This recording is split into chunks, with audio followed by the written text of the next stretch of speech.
Hello guys, and welcome back to another episode in this replay analysis series, where today's replay comes from the Terran player Mabadi, who is someone who was on the Twitch channel for a while, and we talked a little bit about the replays and we had some trouble sending it, but here we are. So he did actually send me 3 replays, where the first 2 were kind of short. They were like 7 and 10 minutes to kind of showcase the build he was doing, and I did watch them, but I kind of decided it would probably make more sense and be a little bit more fun just to do one game and talk about it during the game, and then we'll just incorporate the things that I kind of saw in the other games in terms of strategical elements, and talk a little bit about that as it happens. So he is playing against one of his friends or practice partners or teammates, or maybe all of them put together. And I was told there was a little bit of smack talk in this game. And, you know, it is what it is. Friends can say what they want, so we'll try not to pay too much attention. I tried to figure out how to turn the chat off, but I couldn't really figure it out, so maybe. So basically what our player did was he went 2-1-1 in all the games. And in this particular game, I expect it to be the same. It's just we were on the player cam, so we go second barrack, reactor, second gas, I guess second gas reactor, depot. Okay, let's turn on the production tab. When we are playing TvZ, I don't even think I said that, but they were all TvZs obviously. So we go and you see probably it's a natural. That's fine. I'm a little bit intrigued. We were supposed to have the factory with this. So I wonder if we get a factory. We're getting kind of late. We have a lot of money. We do now. Okay. I would like to think that this is a slip and that we meant to get the factory earlier. Because we did have the gas. We're also not mining here, so I'm assuming it's just because we were busy with the Reaper. When you do this, the Reaper damage is secondary. The build is the main priority. So as a general rule of thumb, the more aggressive your build is, and 2-1-1 is a very aggressive build, the more you want to not slip your build and have the units you want, then you want to do damage with the first units. And obviously when you do aggressive builds you want to do some damage, but it's kind of knowing that what are the big punches of the build. Well, the big punches with this build is the 16 marine attack, and then the like medevac number 3, sometimes 4 depending on what version you do, but it's not really the Reaper, so I would sacrifice some Reaper damage in order to try and smooth out the build a little bit. Now, an interesting kind of thing to know as a general timing, if you start stim the same time as you start the factory, they'll kind of line up, so when the medevacs come out you have stim. So in general, you want your factory to start a little bit before the tech lab on the barrack, because then your units that come out with the medevacs has a little bit of time to traverse the map before you have stim. So generally with this build, right, you get the second barrack and then you get the factory before you get the tech lab, so that the factory and the starport is further ahead, so we would have medevacs before we have stim. Now we'll have stim before the medevacs, and that's a little more awkward, because then we just have stim and kind of sit in our base before we really use it. But that's okay. I'm assuming it was just a slip, but I would just point out like why we're getting the factory first. Okay. See, here's something kind of interesting that happened in the other games as well, is we get this kind of early NG bay, and we get +1, but we only have 1 NG bay, right? And then the rest of the build just looks like 2-1-1, so we even get it before the medevacs. Here is something interesting. When you get the +1 here, it is meant for a timing. So we must have some kind of plan with getting +1 now, otherwise we would just get more economy or more infrastructure and then get our upgrades like 1-1 a little bit later, as is traditional. So I'm okay with getting the quicker +1, but we must understand that we do something. So the way that it lines up is it generally shows up when you have 4 medevacs, right? Like we could build 2 sets of medevacs, and then once we have 4 medevacs, that is our timing. So when we do that, it's important to note that we want to be careful with our units up until then, right? Like we don't want to go and trade this army because we only have 2 barracks to build. So if we trade off this army here for something early, then we just have +1 with like 10 marines and it doesn't really do anything. So because we're doing a timing with +1, it's kind of an important thing to actually preserve this army. And something kind of funny, this army here does not fit into these 2 medevacs, and because we just established that we're doing a +1 timing and we don't want to trade off our units, I would really not move out with more than can fit into 2 medevacs, right? Like you just bring these guys here and then you leave the rest at home for the next set of medevacs, because if we make 2 medevacs now, we're not going to have enough units to fill them. So might just leave, might as well just leave some of the units at home that don't fit in medevac. We go and we maybe pick off some overlords. We can pick off a bit of creep. We can poke, but ultimately, right, we end up in a situation where we don't just lose this army, because the problem with moving out like this is if we encounter a large Zerg army, we can't load up everything, so we are forced to fight a battle, and whether or not we're efficient, it just makes the +1 timing irrelevant because we won't have the units for it. So when you do the big +1 timing, just understand that you're trying to do a timing with 4 medevacs and not with 2. Here we're also supposed to have combat shield, and I noticed in the other games that we kind of forgot it. So my general piece of advice, and this is just like a little trick, it's not perfect, but it's a trick you can use, is when you move out with your first 2 medevacs, I'll just go back. So when we move out here with these 2, we always start combat shield. Make that a rule in your head. When I move out with the first 2 medevacs with this build, I will start combat shield. And if stim isn't done, I will just queue up combat shield, because stim will be like over 90% done. So make that a rule so you never forget it, because like I think this is the 2nd or 3rd game where we don't have combat shield for a really long time, and it's such an essential upgrade that I would just make that as like my little rule in my head. So behind this we go for a I know the other games we went 3rd command center. We lost 2 mules to the run by, so the command center a little bit late, but we go 3rd command center and then we go armory. Here's when we need another rule. It is when you play Terran, one of the big weaknesses that loses most players a lot of games is not building infrastructure on time.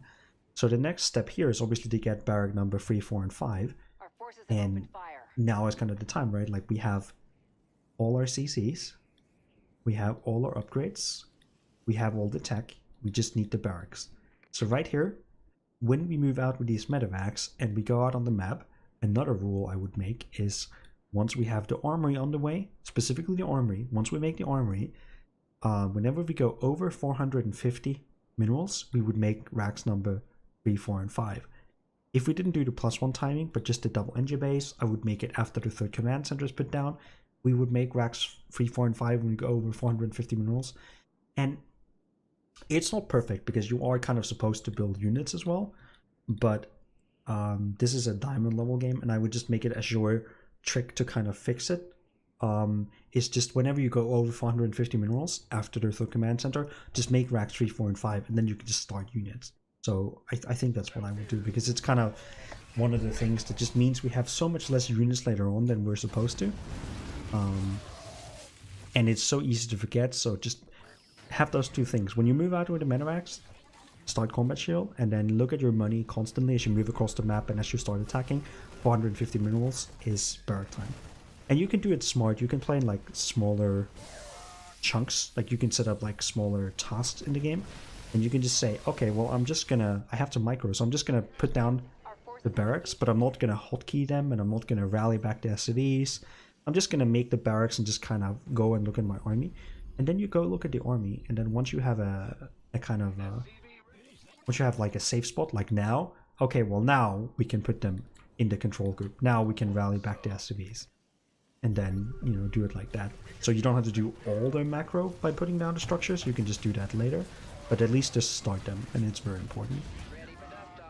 Obviously then the mechanical challenge becomes to remember to hotkey them and make add-ons, but I would just start by building them and then, you know, just grabbing them as you have lulls in the micro. For instance now, right, like as soon as these links are dead, now we have a lot of time to hotkey them and make add-ons. And you know, if we look at how far along the barracks are, if we start them a little bit earlier, now would be a good time just to make add-ons and kind of grab them. I was also told that this was the build that Mabadi uses against both Terran and Protoss. And this looks a bit more like a Protoss build, because against Circ, you generally want to favor powering a little bit more than constant small increments. The reason for that is Circ kind of happens in waves, right? Like they go drone, drone, drone, army, drone, drone, drone, army. And the only times they make army really is because you're trying to attack them, or they're doing a big all-in, but you know. There's not like the incremental little drone, little army, little drone, little army unless you're playing Guru. And Protoss functions differently, right? Protoss is a lot of constant army production, the way Terran is. So against Protoss, you need your units and upgrades and everything to come out a bit more incremental to be able to put on pressure or not to die to pressure. Where against Circ, it really goes kind of from nothing to everything. Which is why I would generally lean a little bit more towards powering and Circ, which means, you know, you do big barracks explosions, you get the NG base at the same time a little bit later. You get like, you just kind of build up all your infrastructure at once, and then you build army instead of a little bit of army, a little bit of infrastructure, a little bit of army, a little bit of infrastructure. So using the same core of the build against both the races is fine, but I would maybe consider delaying the NGB a bit against Circ and just getting both at the same time, and then having like a little bit earlier of a production explosion against Circ, where against Protoss I'm totally okay with it, because then you do actually do more, you know, small stuff. We do a pretty nice drop. I'm kind of okay with that. We have good upgrades and he really does. These links are most 1-1, yeah. You can really see the +2 Marines kicking ass. We've been on the player camera, and one thing I will note is we've been on this camera for a long time. We haven't looked back at our base at all, which is something with the benefit of us being an observers will kind of do. So let's see what kind of happens at home. Research complete. This better be good. Okay. Mineral field upgrade is ready for use. Are way over supply cap, so I guess that's okay.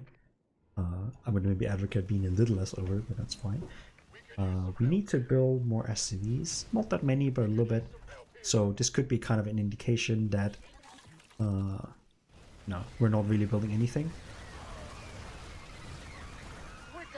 So I think we have to look at two things. One is production, and the second is when do we stop SCVs? So what kind of idea can we get for how to build all the SCVs that we want? And this is something I personally am very guilty of not doing. I do it too little or too much.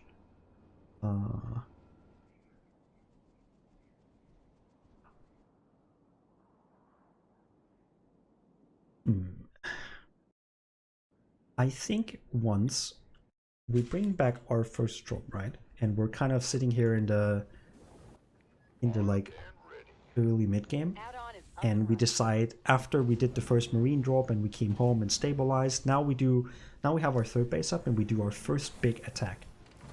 Now is when I probably would evaluate my SCV situation. It's like, okay, well, I need a couple more, and just constantly evaluate. I'd have this as a thing in your game. It's like, okay, well, you can kind of do stuff with army, but you kind of check on the third base. Am I saturated yet? No, okay. Then you kind of go back and you do your things, you do some drops, you build some units, blah, blah, blah. And then let's say we look back at our base. Am I saturated yet? No, okay, well, then we do another cycle of SCVs. And I think once you have the third base, I would just do that whole check. It's like, am I saturated? Am I oversaturating the main? No, no. Okay, well, then I guess I build a couple more and you just kind of keep going. And you know what? If you go to like 20 of 16, that's better than being 13 of 16. I'm just saying. I mean, it's not entirely true because sometimes you kind of mine out in the main because you expand slow. But in general, like, our SCV count is 53 and we're supposed to be closer. We want to be closer to 65 than 55. So I would just evaluate, am I actually saturated? And just keep doing that. The second thing is we really have a big gap in production. Now, there's kind of two things to talk about there.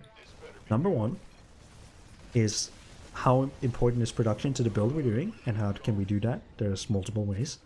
And number two, how can we fix it? Upgrade complete. So number one, when you do an aggressive timing build like 2-1-1, the main purpose of the build is to do aggression, build up an army with relatively small infrastructure, relatively low economy, and once we have 2-2, we kind of want the biggest possible badass army we can get for 2-2, and then go fight.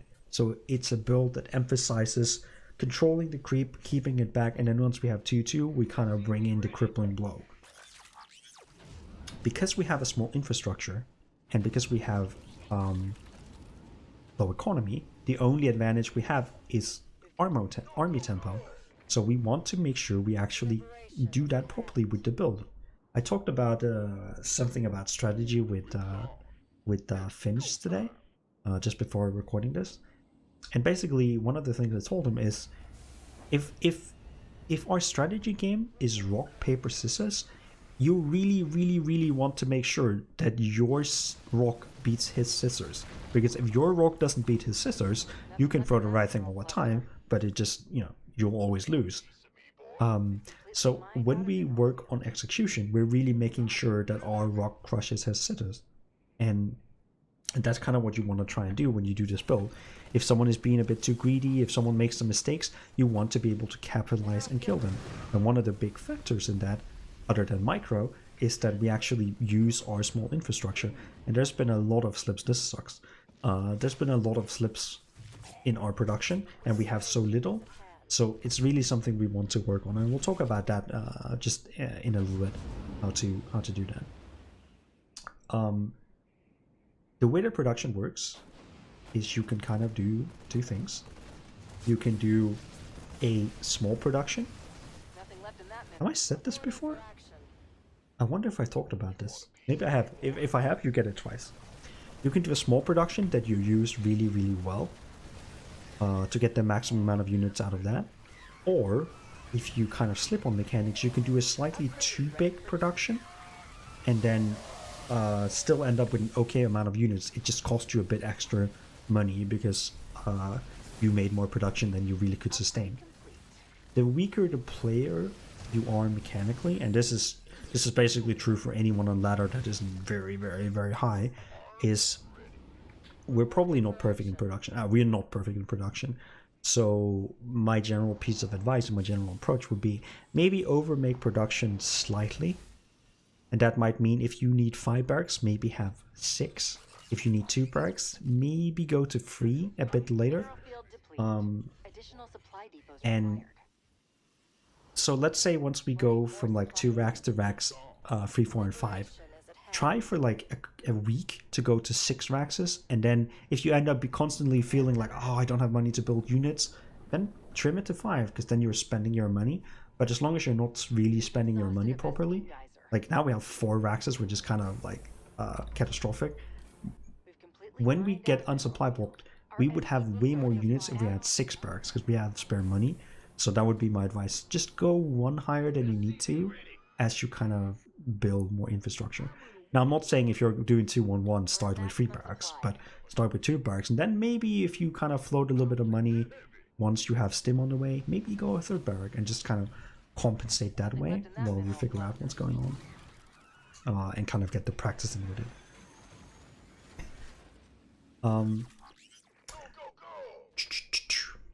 Right. So once we know that there's 2 ways we can kind of do production and deciding on which one we want to do, producing a lot with little infrastructure or producing a little bit more infrastructure. With 2-1-1, you generally want to be better using a small infrastructure because you don't have that much money. The way that we kind of go about using or building units is understanding when is our army safe and what kind of triggers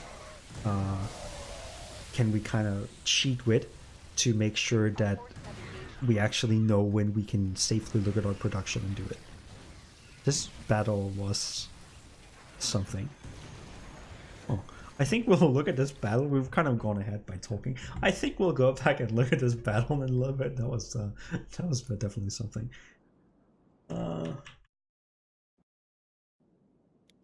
Had to see the time. Now I think we will look a little bit about building units. So, when do you build units? Well, the two best kind of tips I would give someone that drops a lot, and we have seen this player drop a lot, both in previous games and this one, is generally when your attack is a couple of seconds before you really start to have to paying attention to it, is a good time to build units. And when you load up medevacs and fly them somewhere is a good time to build units. So, go back. Right here, we are about to attack. Now is a really good time to build units. Now notice we're on the player camera. Go to production. He's doing stuff. You can see him click. Upgrade is ready for you. And I don't know what we're looking at. Okay, so here we do units. This is perfect. We just did units. We didn't do all of them, but this is okay. But we go in, and now we know we have like a full cycle of unit production to kind of do stuff. So we go in, we do some micro. We'll probably scan for the creep. We go in a little bit too deep. The goal of this is to keep back creep, so it makes sense to clear the 2 miss. So now our thing was when we load up medevac and send them away. We loaded up medevacs and sent them away. Now is a good time to build units as well, right? Because there's nothing that threatens our army. Like, we don't have to unload right here. We just unload up here and then, you know, do our mechanics, make sure we get our units out at a rate we can handle, and then, you know, go back to the army once we kind of have our production under control.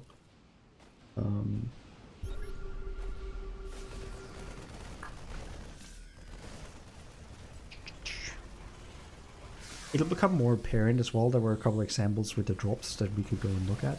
I think that's maybe okay, actually. Another thing is, like, when is it safe for the army? Actually, let's do the drops. Drops. Here. 11, 14. Okay. Wait, now we went way back. Okay, I guess I can't do that. Well, this is also fine. Upgrade complete. Now they're typing and nothing happening. I just want to go to the time when there's like drops. So now here we load up drops.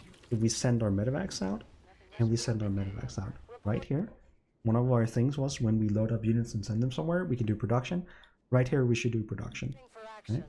Because what else is there to do? I mean, when I say do production, we can also do macro things like depots or transfer SCVs or start upgrade. That's fine, just something macro related. And then once we are about to drop, this is maybe like a second too late. So if we go back like 4 seconds when we're here, I just don't want to click back because then we go way further back. It's the time when we do production right before we fly in, because we know we're about to spend the next, like once they start unloading, we know our attention and actions goes towards micro. So it makes sense for us to start some production right before we do it. And then we land, we do some micro. I mean, if there were links here, we would do more. We load up, we fly away. Now is a good time to do macro as well, right? Because we're flying it away. Just have it as your thing. When I send the medevacs away, I just do production. And there's like various degrees of doing production. When I say do production, I mostly mean just like building units off of this. But it can also be, you know, depots, moving SCVs, putting down new buildings, you know, whatever it wants to be. But you can also make different priorities and how much do you actually build. Here again, we're about to fly in. We could do units now. Because notice how it's a really long time when we look at the medevacs. And we don't need to really look at the medevacs that much. Just whenever they're flying somewhere where we don't need to look, then we can just do it. So again, here we load up. And here's a big one. This is the Terran selection, what he's looking at, and his camera, right? Like we're on this player. Look at what we look at. We look at these medevacs for a long time, right? So we'll just replay that attack. Notice how this is still our selection and our camera. Looking at them now is fine because we're unloading, we're doing some micro. So far, so good. Again, we're killing stuff. So far so good. Now it starts to get questionable. Right here, we send them away. Now we can just build units and look away. And we're looking at these units. Why? They're fungal and there's nothing we can do, right? Like it makes literally zero difference if we sit there and we can literally be 1000 APM. It makes no difference. So being able to just like realize like, okay, well, there's nothing more for me to look at this army for a couple of seconds at the very least. We can even still look at it and just click our production key and make units, but just have like that understanding of like when to do it. So again, here, there's not really anything to look at. We can go into production and realizing when it's safe to do so and thinking about that in the game. Am I safe to do production now? It's like, I think so. Now is a bad time, right? Because we're in Micron, we're trying to save our units. So looking at them here is fine. And if you want to spread your minds here, I mean, that's okay. The moment we kind of load this drop up, we want to do something else. So right here, they backed off. Right now we do production, right? So do this as your trigger and try and learn to be more fluent, because we really need to be more on top of our production. It's one of the really big like weaknesses we have.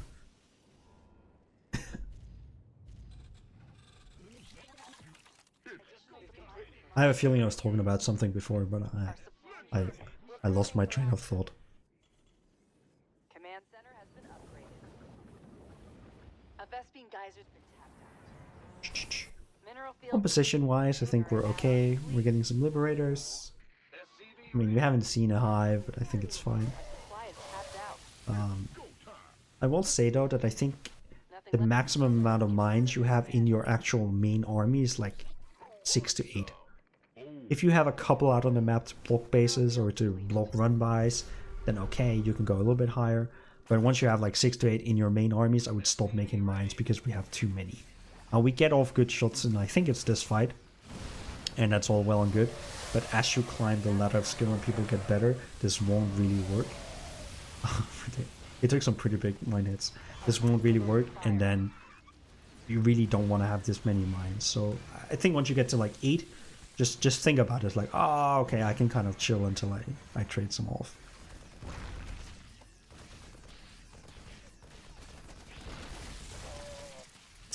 So what do we do here? I mean, this is kind of an interesting spot in terms of decisions, and I think the big decision to make here is, do we try to grind into the Circ to attack, or do we camp?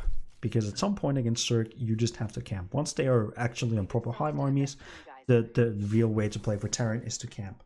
But we've killed so much army and so much economy that I think now is a time when we can kind of just keep making biomine with a little bit of like starport support and go for the kill. The way we can kind of compensate is just to slowly start making the infrastructure for late game, like make sure we actually have multiple starports, 2, maybe even 3, and just like build the starports, but still make like a lot of bio and try and fight.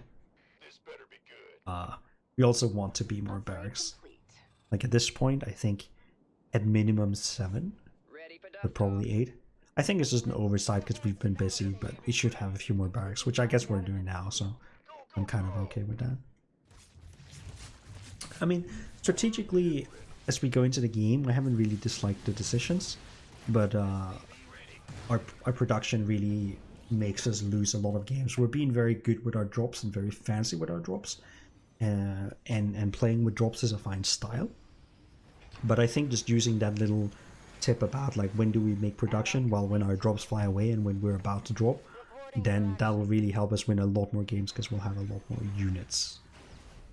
I mean, now we're up 100 supply. I don't know if there's anything else really to talk about. I haven't seen the end of this game, but I don't assume there is.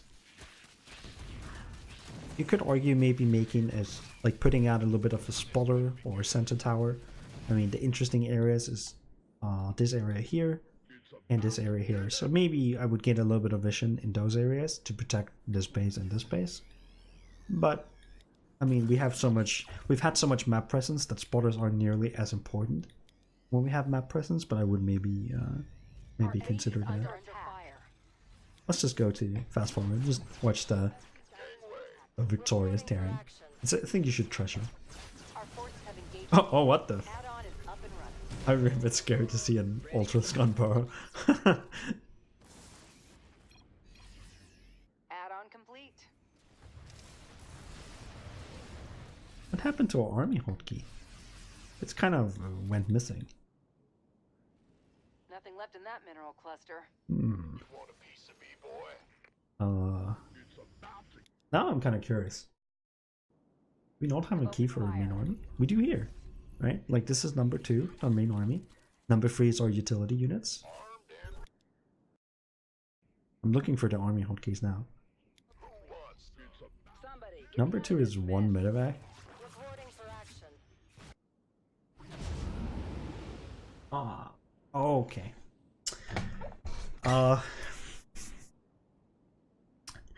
You have 2 army keys. You have number 2 and number 3. You use them. If you have these drop, number 2, number 3, and basically whenever you have an army out on the map, I think I would just make this a general rule. Whenever you have an army out on the map, it must be hotkeyed if it's more than just like anti-harassment unit. Any army that is meant to attack your enemy, hotkey it. And the only times when it's okay to not hotkey your army is when you have so many hotkeys and so much army that you can't do it. Let's say you have 3 medevacs here, 3 medevacs here, 3 medevacs here, then, you know, maybe give up one of the drops as a hotkey. Okay, I get that. Or figure out having like number 6 as a hotkey or something else as a hotkey. But having like 2 large armies for this time in the game out on the map and none of them are hotkeyed, that's just a sin, because it makes it hard to not only micro, but let's say we're doing stuff in our base, right? Like we're starting upgrades, when we make debuffs under attack. Oh crap, then you have to click here instead of just like double click on the keyboard and then immediately have control and be able to move them. So really, especially if your drops are kind of flying, let's say your drops go this route here along the edge, and you just have to glance at the minimaps like, oh, where is my drop again? It's like you have to find it and click, and oh, it's here, right? Where if you just double tap, you just look at it and you immediately go to the screen. And micro wise, it's centered on your army as well. Because let's say I click on the minimap and just kind of get it wrong, and I get it here, it's like, oh crap, I have to split to the right, and it's like kind of awkward. You have to like edge scroll and go over there if this was the image you got to. But if you click the hotkey, you just end up right here and you can do it. So whenever you have an army out on the map that is meant to attack in a sensible number, it must be hotkeyed. Oh, that was kind of an interesting observation. We were so good at it at the start that I didn't really pay attention to it. But I guess we did sin anyways.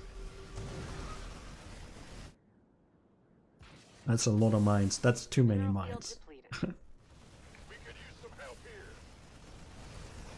here. I think kind of a thing that is a byproduct of our production slips, but our army is supposed to be way more marauders at this point. What is going on here?